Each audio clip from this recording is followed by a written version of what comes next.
प्रेमानंद महाराज जी में इतने बड़े संत हैं कि उन्हें साक्षात भगवान ने दर्शन दिए हैं। फिर वो भगवान से बात करके अपनी वृक्क की व्याधि को दूर क्यों नहीं करते। हाँ, एक कहानी सुनो। एक बार एक बहुत बड़ा संत थे, श्री रामकृष्ण परमहंस जी।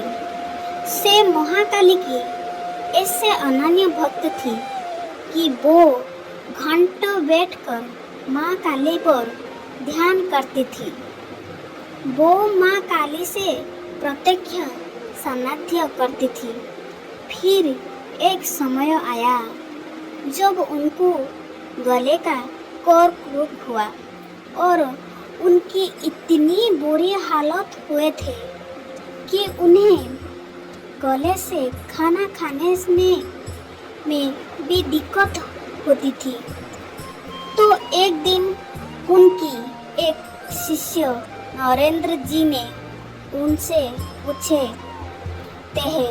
आप माँ काली से बात करके इसी रोग की मुक्त क्यों नहीं हो जा रही है।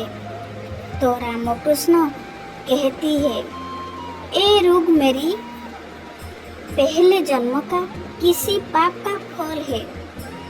अगर इस जन्म में मैंने इस रोग की मुक्त ना भी हो जाऊं, तो फिर इससे भुगतने के लिए मुझे फिर एक जन्म लेना पड़ेगा, क्योंकि जब तक मेरे सभी पाप नष्ट नहीं हो जाती है तब तक मुझे मोक्ष नहीं मिल सकता।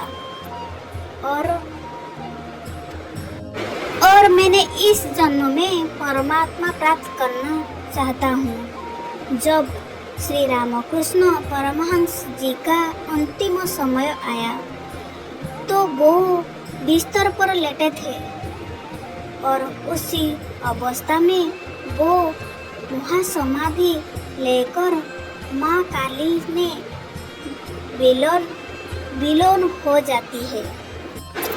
तो ऐसे ही एक दिन काशी से बहुत बड़े संत प्रेमानंद महाराज जी से मिलने आए थे। तो उन्होंने यही प्रश्न प्रेमानंद महाराज जी से पूछे थे कि आपके पास तपस्या का नाम जप का इतना बल है, फिर इसी रोग को आप हटाते क्यों नहीं हो। इसके इलाज में आपको 4 घंटा व्यर्थ जा रहा है, ऊपर से शरीर से इतनी सूजन और पीड़ा, ये सब क्यों सहती है। तब प्रेमानंद महाराज जी ने कहा था कि ब्रह्मास्त्र की उपयोग मच्छर मारने के लिए क्यों करूं, जब मैं साधना से मोक्ष प्राप्त कर सकता हूँ, तो फिर इसी का उपयोग तुच्छ शरीर को ठीक करने के लिए क्यों करूं। और वो इससे बोलकर जोर जोर से हंसने लगे थे।